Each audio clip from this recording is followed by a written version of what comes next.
Hello बच्चों, कैसे हो? बढ़िया। चल, आज हम एक बहुत ही खूबसूरत सा टॉपिक पढ़ने वाले हैं जिसका टाइटल है व्हीटस्टोन ब्रिज। बोलो वापिस, व्हीटस्टोन ब्रिज। व्हीट मतलब गेहूं, स्टोन मतलब पत्थर, ब्रिज का मतलब पुल। कहने का मतलब क्या गेहूं के पत्थर का पुल है? बिल्कुल नहीं है। ये किसी एक महान वैज्ञानिक का नाम है व्हीटस्टोन, जिसने सबसे पहले एक ब्रिज की इमेजिनेशन की, इसको डिस्कवर किया, उसी के नाम पर है व्हीटस्टोन ब्रिज। तो प्यारे बच्चों, कॉपी और पेन लेकर हो जाओ तैयार, पढ़ना शुरू करते हैं कि ये व्हीटस्टोन ब्रिज क्या है। किरचॉफ्स लॉ के बाद में ये सबसे इंपॉर्टेंट चीज है कि किरचॉफ्स लॉ और व्हीटस्टोन ब्रिज में से एक क्वेश्चन का न्यूमेरिकल सीबीएसई 2021 में 100% तय लग रहा है, क्योंकि बाकी चीजों के न्यूमेरिकल्स हटा दिए हैं। तो करंट इलेक्ट्रिसिटी में सबसे इंपॉर्टेंट टॉपिक बन गए हैं व्हीटस्टोन ब्रिज और किरचॉफ्स लॉ। किरचॉफ्स लॉ का वीडियो आपने देख लिया होगा, अगर नहीं देखा है तो जरूर देखें पहले। अब बात करते हैं व्हीटस्टोन ब्रिज। तो बच्चों ये है क्या? सबसे पहले हमें समझना पड़ेगा, it is nothing but what is this? It is only a special type of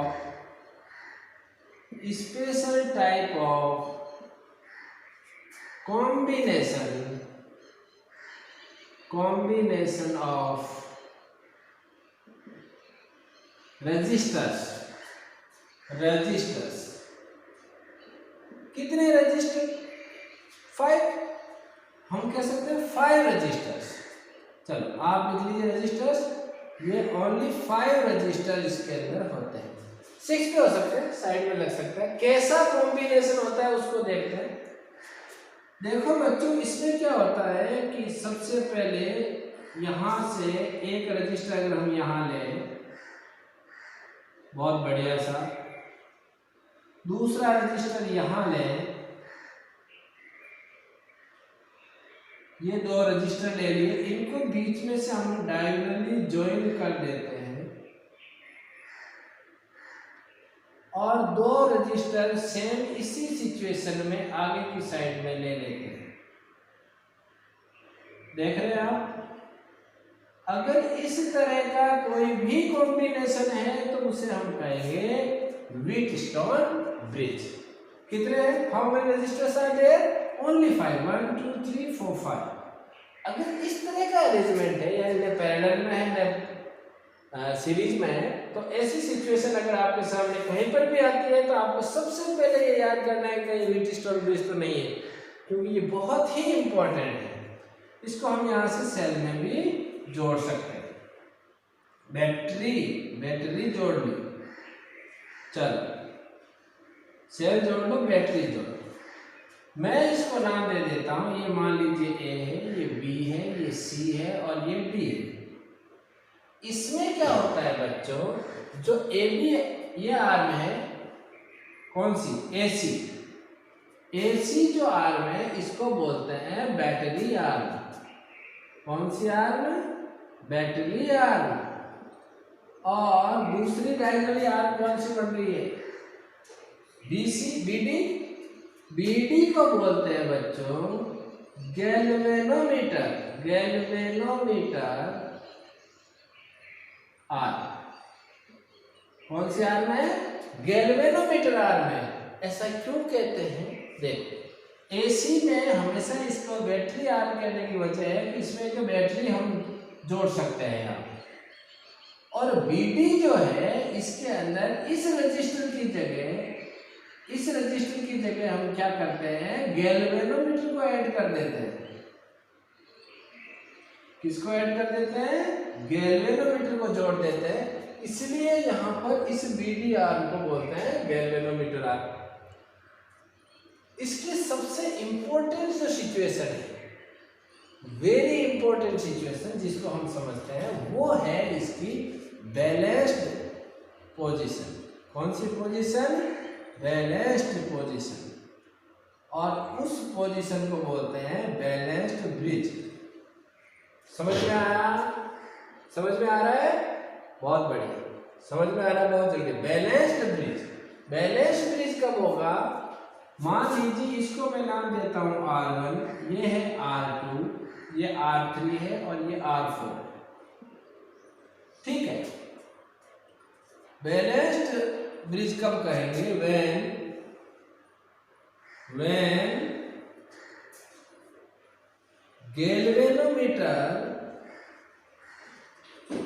when galvanometer shows no deflection।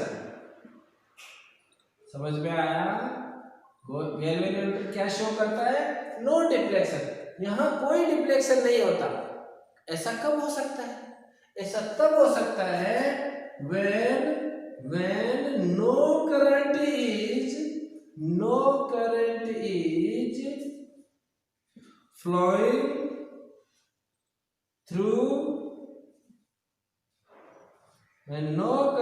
flowing through, कौन से आर्म? Galvanometer arm. बहुत बढ़िया, समझ में आ रहा है आपको?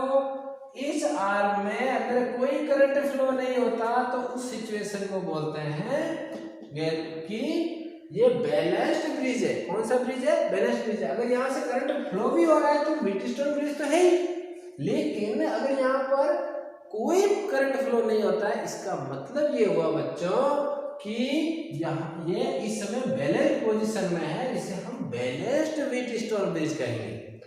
बहुत बढ़िया, देखो सिंपली समझ रहे हैं इन चीजों को, कोई ज्यादा डेप्थ में जाने की जरूरत नहीं, जितना सिंपल समझेंगे उतना ही क्लियर होगा। बढ़िया से सवाल करके देखेंगे, सवाल करेंगे बहुत बढ़िया से करेंगे ताकि हमें समझ में आ जाए। एक हल्का सा डेरिवेशन करते हैं। अगर ये बैलेंस्ड है, यहाँ से कोई करंट फ्लो नहीं हो रहा है, तो किस सिचुएशन में ये होंगे? हम कब कहेंगे कि ये बैलेंस्ड है? हमेशा गैल्वेनोमीटर लगा लगा के थोड़ी देखेंगे। चलिए साफ कर ले, इसको छाप लिया होगा, नहीं छापा है तो पॉज करो और इसको लिखो। चलो बढ़िया, बहुत बढ़िया, ठीक है। इसको अब सुंदर सा बनाएंगे, आपको समझ में आ गया? छोटा सा बनाएंगे क्योंकि आपको पता चल गया कि कहाँ क्या है। इस तरह से रजिस्टर्स को यहाँ कॉम्बिनेशन में जमा कर इसको व्हीटस्टोन ब्रिज का नाम दे दिया। ये तो बदमाशी है लेकिन ठीक है। अब देखो मैं फिर से लिख रहा हूं यहाँ पर कि ये ऐसे आएगा, यहाँ पर ये एक पहला हो गया, ये दूसरा हो गया, यहाँ से ये एक और रजिस्टर हो गया। चलो बहुत बढ़िया, ये वापस बना लिया मैंने, उतना सुंदर नहीं है लेकिन ये भी व्हीटस्टोन ब्रिज ही होगा। चलो ये यहाँ पर मैंने इसकी जगह क्या जोड़ दिया बच्चों? गैल्वेनोमीटर जोड़ दिया। बहुत बढ़िया, ABCD और ये R1 R2 R3 R4 clear हो गया। ये आपकी जुड़ गई बैटरी। यार मैं तो बैटरी जोड़ दो। बहुत बढ़िया, अब एक ही डेरिवेशन लेते हैं। डेरिवेशन का मतलब हुआ कि यहाँ पर कौन सा डेरिवेशन ले रहे हैं हम वो डेरिवेशन ले रहे हैं जिससे हमें बैलेंस्ड पोजीशन का पता चल सके कि उसकी सिचुएशन कैसी होगी। चल सिंपल सा आपने किरचॉफ लॉ लगाना सीख लिया है, तो इसके अंदर मैं ये पाथ ले लेता हूं और किरचॉफ लॉ लगाता हूं। सबसे पहले लेता हूं KCL, यहाँ से ये प्लस है माइनस है, करंट की डायरेक्शन ये हो गई, यहाँ से I करंट आया, इधर I1 करंट बह रहा है, इधर I1 बह रहा है, इधर I2 बह रहा है, यहाँ से जाकर ये इसके अंदर I4 बह रहा है, यहाँ पर I3 करंट फ्लो हो रहा है। इसकी डायरेक्शन ये हो गई, यहाँ डायरेक्शन ये हो गई, यहाँ डायरेक्शन ये हो गई, यहाँ ये हो गई, और वापिस यहाँ पर I करंट वापिस अपना फ्लो होगा।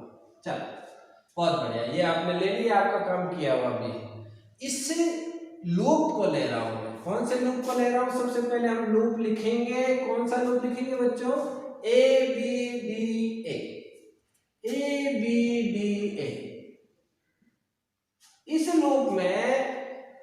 केवीएल लगाओ, केसीएल लग गया, आपका करंट लॉ लग गया, अब वोल्टेज लॉ लगाते हैं, किरचॉफ्स वोल्टेज लॉ, केवीएल। क्या होगा, शुरू करें यहां से, दोनों की डायरेक्शन एक जैसी है लूप की और करंट की, इसलिए यहां पर पोटेंशियल ड्रॉप होगा, कितना होगा, I2R2, सब पढ़ा हुआ था, बहुत बढ़िया। यहां पर करंट फ्लो नहीं हो रहा है, वो सिचुएशन क्या है, करंट फ्लो ही नहीं हो रहा है, तो यहां पर क्या आएगा, चाहे कुछ भी रेजिस्टेंस हो, जीरो आएगा। फिर यहां जाएंगे तो ये उल्टी डायरेक्शन में है, तो पोटेंशियल गेन होगा, और गेन कितना होगा बच्चों, I1R1 होगा, I1R1 होगा। कंप्लीट पहुंच गए, लिख दिया जीरो, पहुंचते क्या लिखेंगे, ए पे पहुंचते जीरो लिखेंगे। ओके, इसका मतलब ये हुआ कि I1R1 is equal to I2R2, बहुत बढ़िया, और I1/R2, I1/I2 is equal to R2/R1। Now here in this arm there is no current is flowing. When no current is flowing in this arm, it means the whole current I2 is going in that BC arm, and that BC arm have I4 current. So it means I2 is equal to I4, because whole current I2 is flowing through R4 instead of any current flowing in that galvanometer R. So I can say I2 is equal to I4. बहुत simple है, I1 equal to I3। बेटा पूरा का पूरा current इसी में चला जाएगा, यहां जा ही नहीं रहा, इसलिए सारा करंट यहां जा रहा है। इस सिचुएशन में देखो, अगर मैं, ये सिचुएशन आपको याद रखनी है, इसी को हम यूज करेंगे, हम इसमें लगाएंगे ये सेम, तो सिमेट्री है, आप लगा के भी देख सकते हैं, आप लगा लेना, क्या आएगा, आप बताओ क्या आएगा, यहाँ I1/I2, R2/R1 आया, यहाँ आएगा I3/I4 will be equal to R4/R3।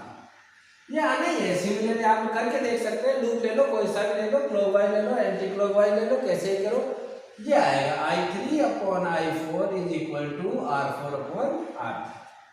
But I1 is equal to I3, I2 is equal to I4, it means it is equal to I1/I2. So I will write both in the similar equality. R2/R1 is equal to R4/R3।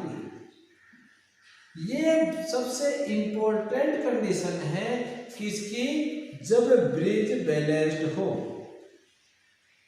हम यहां कह रहे हैं balanced bridge, ठीक है, ये balanced bridge की condition है। कौन से ब्रिज की कंडीशन है, बैलेंस्ड ब्रिज की कंडीशन।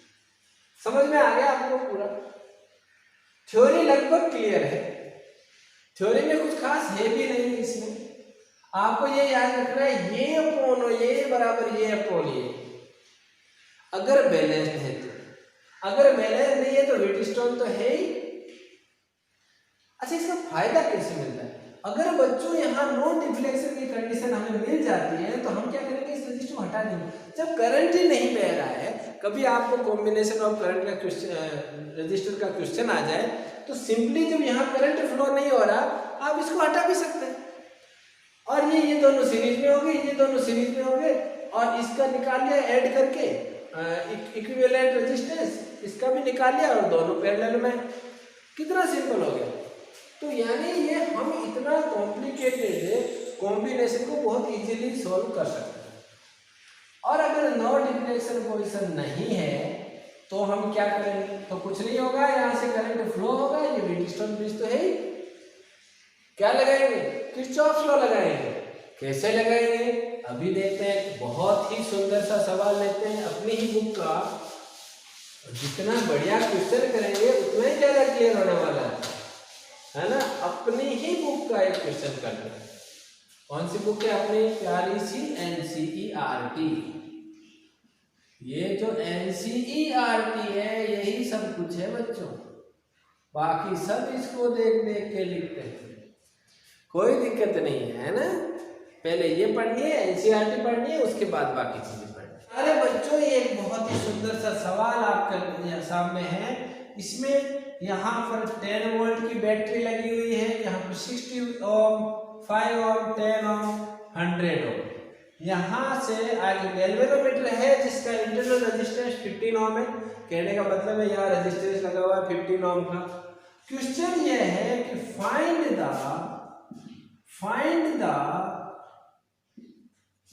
करंट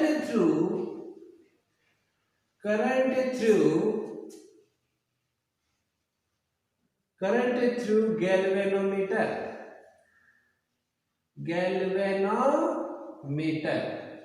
क्वेश्चन ये कहने का मतलब है कि इसको अगर मैं IG लिख दूं तो IG आपको फाइंड आउट करना है। This is the question. बहुत बढ़िया। एक से करंट ले लेते हैं, ये प्लस है माइनस है, करंट की डायरेक्शन ये होगी। बहुत ही बढ़िया है, बहुत ही सिंपल है क्योंकि आपको फंक्शन पता है सब। ये आई है, दोनों का कॉम्बिनेशन में कहीं भी R1/R2 नजर आ रहा है आपको? नहीं है। 10/6 आएगा, 10/5 है। कहने का मतलब ये है कि आपके यहाँ R1/R2 is not equal to R3/R4 है। हम कभी नहीं कह सकते कि ये जो कॉम्बिनेशन है ये बैलेंस्ड ब्रिज का कॉम्बिनेशन है। चलो, तो हम नहीं तो कह नहीं सकते। अब बच्चों क्या करेंगे, ये मान लो यहाँ से I करंट आया तो यहाँ आकर डिवाइड हो गया। मान लीजिए इसके अंदर I1 चला गया और यहाँ आ गया I2। ठीक है, ये I1 करंट इस डायरेक्शन में, I2 इसमें। पूरा का पूरा इधर नहीं जाएगा, IG इधर जाएगा। पीछे कितना बच गया बच्चों? I1 minus IG। समझ में आ रहा है? I1 आया, I1 की डायरेक्शन ये है, कुछ करंट इधर चला गया जिसको हमने क्या नाम दिया? IG। कुछ करंट बाकी बचा हुआ इधर आ गया, वो कितना आ गया? I1 minus IG। बहुत बढ़िया। I2 करंट यहां से आया, इधर से IG आया, दोनों मिल गए। KCL क्या कहता है? दोनों का सम हो जाएगा। सम कितना हो गया? सम कितना हो गया बच्चों? I2 plus IG। ऐड करेंगे, IG से IG कैंसिल हो गया, पीछे क्या बचा? I1 प्लस I2, जो कि हमने दिया है। उतना करंट वापस अपनी बैटरी में आना भी चाहिए और यह आ भी रहा है। इसका मतलब ये हुआ कि जितना करंट दिया उतना आ गया, यानी हमने KCL बहुत ही बढ़िया से लगा दिया, अदरवाइज ये कभी नहीं आता। जितना करंट दिया उतना आ गया, KCL लागू हो गया। अब क्या लगाएंगे? अब क्या बच गया? KVL। अब क्या बच गया? KVL लगा दो भाई। KVL लूप ले ले, फर्स्ट लूप क्लॉकवाइज लिए लगाओ बच्चों, लगाओ। बहुत बढ़िया।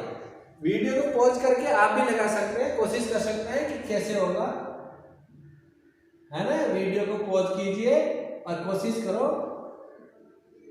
अच्छा, कर लिया होगा। जिन बच्चों ने कोशिश की उन्होंने कर लिया, कई इंतजार कर रहे हैं कि सर कर ले तो बहुत बढ़िया। चलो अब मैं करता हूँ, शुरू करें। इसी में पाथ और ये दोनों सेम साइड में रेजिस्टर में क्या होगा? पोटेंशियल ड्रॉप होगा। अरे पाथ और ये एक ही साइड में तो क्या होगा? पोटेंशियल ड्रॉप होगा। क्या होगा? I1 इंटू 100 से मल्टीप्लाई हो जाएगा करंट। यहाँ आए, डायरेक्शन ये है, ठीक बात है। सेम डायरेक्शन में दोनों, अगेन पोटेंशियल ड्रॉप हुआ ना। यहाँ पर भी पोटेंशियल ड्रॉप होगा। कौन सा? कितना होगा? IG इंटू 15, यानी 15 IG। यहाँ उल्टी डायरेक्शन में है तो पोटेंशियल गेन हो गया। कितना हुआ? I2 इंटू 60, यानी 60 I2। समझ में आया? यानी 60 I2। वापिस पहुंच गए यार 0। लिखने की क्या जरूरत है? लूप समझ में आना चाहिए, इतने सवाल कर चुके। इतने सवाल करने के बाद लूप समझ में आने चाहिए। इसमें भी लूप ले ले बच्चों, चलो ले आओ लूप, ले आओ लूप, ले आओ बच्चों।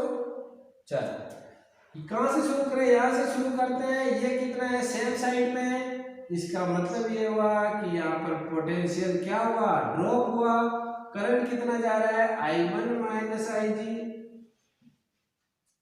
ठीक है, यहां आए, वापस यहां आए तो यहां क्या हुआ, उल्टी डायरेक्शन में, करंट इस डायरेक्शन में, पाथ इस डायरेक्शन में, इसका मतलब पोटेंशियल गेन हो गया। यहाँ पर कितना गेन हुआ बच्चों, कितना हुआ, करंट कितना है, I2 plus IG, I2 plus IG, इसको मल्टीप्लाई करेंगे, किससे मल्टीप्लाई करेंगे बच्चों, 5 से। किससे मल्टीप्लाई करेंगे, 5 से। बहुत बढ़िया, वापस इसमें जाएंगे, उल्टी डायरेक्शन में, करंट की डायरेक्शन ये है, लूप की डायरेक्शन ऊपर है। सिंपल सी बात है, पोटेंशियल गेन होगा, कितना होगा, 15 IG होगा। लो जी, ये आ गया आपका पोटेंशियल गेन 15 IG, और मिल गया जी। थर्ड ये हो गया, थर्ड ये लूप ले लो, यहां से स्टार्ट करो, वापस ये आ जाओ। चलो पहला ये लिया, दोनों सेम डायरेक्शन में, पोटेंशियल लॉस कितना, 60 I2। फिर यहां गए सेम साइड में, पोटेंशियल लॉस कितना, -5 I2 प्लस IG। देखो बच्चों, जिसने मेरा पिछला वीडियो देखा उसको दिक्कत आएगी नहीं, दोनों मल्टीप्लाई करना है। वापिस यहाँ आए, यहाँ आए, यहाँ माइनस से प्लस, माइनस से प्लस का मतलब पोटेंशियल गेन हो रहा है। पोटेंशियल गेन कितना होगा, पॉजिटिव ले लो, पोटेंशियल गेन कितना होगा, जितने की बैटरी है 10 आ इज इक्वल टू 0। अब सारा गेम ओवर हो गया, केवल इन तीन इक्वेशन को सॉल्व करना है।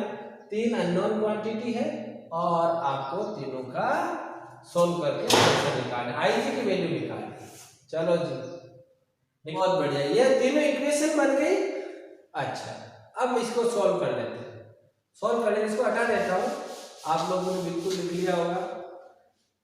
जिन्होंने नहीं लिखा है वो अब तक बैठे हैं, वो वीडियो को बैक ले जाके लिखते रहेंगे आराम से। सॉल्व करना है तीनों इक्वेशन, कर लोगे, करके बताओ। चलो सॉल्व करके बताओ, ठीक है। तो पहले इक्वेशन में तो कोई दिक्कत है ही नहीं, है ना, -100 I1 -15 IG plus 60 I2 is equal to 0। Second को सॉल्व करते हैं, सेकेंड को यहां सॉल्व कर ले, नीचे -10 I1 minus plus 10 IG plus 5 I2 plus 5 IG plus 15 IG is equal to 0। चलो करो, सॉल्व करो। I1 कितने, इतने ही है, -10 I1, यहाँ पर 10 IG है, यहाँ 15 है, यहाँ 5 है, कितने हो गए टोटल, सब पॉजिटिव है, सब पॉजिटिव है। 10 15 और 15 30 IG plus 5 I2 is equal to 0। तो ये सेकंड इक्वेशन बन गई, इसको भी लिख लेते हैं। अब मार्कर अपना रंग दिखा रहा है, बहुत बढ़िया। तो ये आ गया बच्चों -10 I1 plus 30 IG plus 5 I2 is equal to 0। ये सेकेंड इक्वेशन हो गई। थर्ड को भी सॉल्व कर ले, ये हमें यहाँ पर सेकेंड को सॉल्व किया है, करो solve. -60 I2 -5 I2 -5 IG plus 10 is equal to 0। अरे भाई मल्टीप्लाई करेंगे ना -5 से, तो ये आ जाएगा बच्चों, लिख लो यहाँ पर, पहले I1 लिखे। अच्छा, इसमें I1 है ही नहीं, ओके, बहुत बढ़िया। ये हो गया -65, इसको उधर ले जाएंगे तो 65 I2 plus 5 IG -10 is equal to 0। ये यहाँ लिख देते हैं 65 प्लस 5IG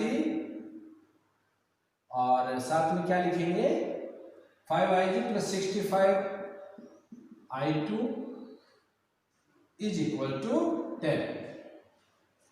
बहुत बढ़िया, ये हो गई तीनों इक्वेशन। सॉल्व करो भाई। कैसे सॉल्व करेंगे बच्चों?